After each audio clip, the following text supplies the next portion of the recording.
Solving integrals geometrically in 3 seconds. Yeah, literally 3 seconds, but when you master the technique. And let's begin.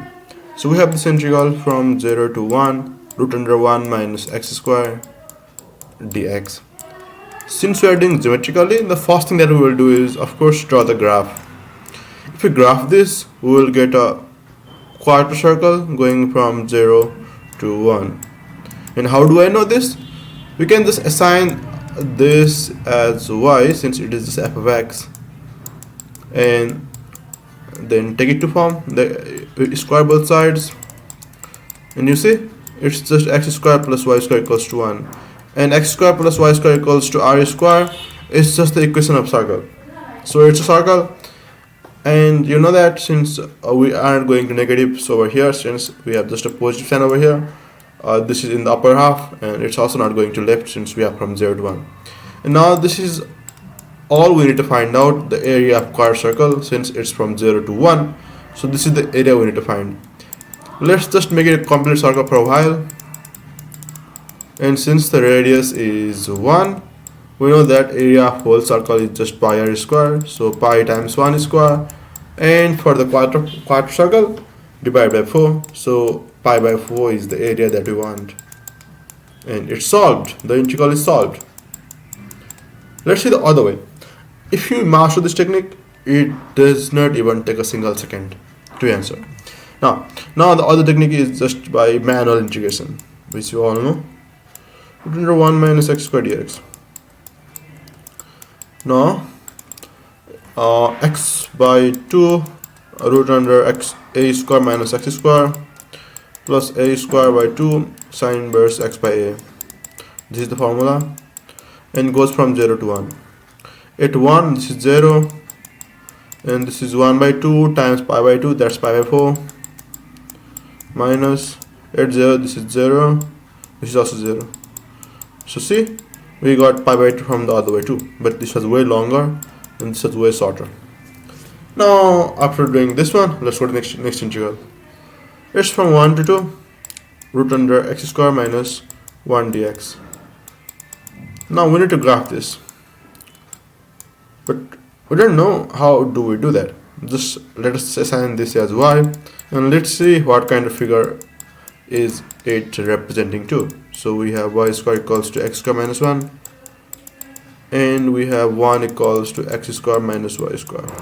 And you know, this is just hyperbola. It's in fact unit hyperbola, and unit hyperbola is something like this. It goes from 1, yeah, and from 1 to 2 is the area that we need to find out, and this is the area we need to find out, and this is the origin. Now for a unit hyperbola, there's a fact to be known. Yeah. If this area is t by 2, if this area, but for that area I'll just use a color.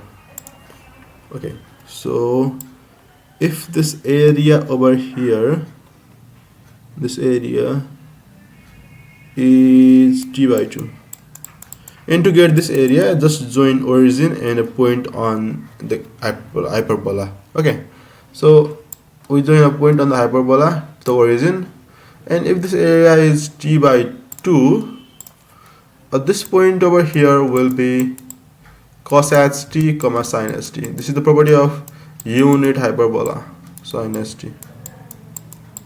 Okay, and let's say if we took a point over here, and if that was cos s m comma sin s m, then the area of this portion would have been m by 2, but it's not the case now. Okay, now leave that. And now to find this, we also need height over here, so that we can find the area of a big triangle. We can find the area of big triangle OMN, and then subtract this red area. Now the MN length will be what will the length of MN?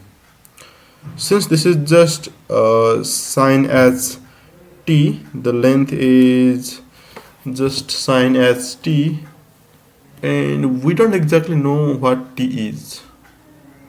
Yeah. So we know that, but we know that cos as t equals to what? Cos as t is 2.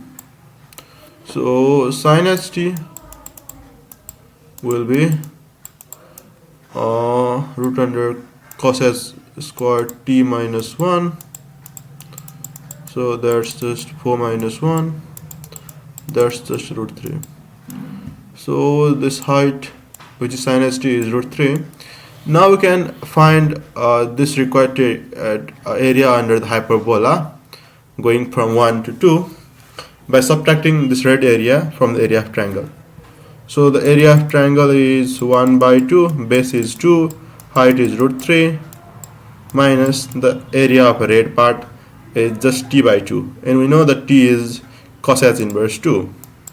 Cos as inverse 2 by 2. So our required area of hyperbola, this area under hyperbola from 1 to 2, is just root 3 minus cos as inverse 2 by 2. So this is the required answer, and graphically it's way easier. Now if we try other way, the formula is x by 2 root under x square minus 1 minus a square by 2 cos as inverse x by a, and it's going from 1 to 2. So that is 1 root 3 minus cos as inverse 2, half of cos as inverse 2, and when it's 1, the first will be 1 minus 1, that's 0, and cos as inverse 1 is also 0, so that's 0. Yeah, you see, you get the answer. Either way, it's the same thing. And yeah, I think you learned how to solve some of those integrals geometrically, and I hope that these concepts will be useful. And the area is d by 2 in hyperbola, and it's the same case in over here as well. So if let's say this part is theta in radian, this area, the area of this person, let me make it blue. If this angle is, let's say, theta radian, if this angle is theta radian, then the area will be theta by 360 into pi r square, and r is 1. So you see the area is theta by 2 over here as well. In circle as well, the area is actually theta by 2 when the points are cos theta comma sin theta. If the points are cos theta comma sin theta, the area in the circle is also theta by 2, and if points at cos s t cos sin s t, the area of over in hyperbola is also t by 2. So that's kind of related, and yeah, I hope you enjoyed both of these things, the area concept being t by 2 and visually solving for this areas. I hope you liked it. If yes, do like, share and subscribe. Thanks for watching, and look forward to seeing you in the next video.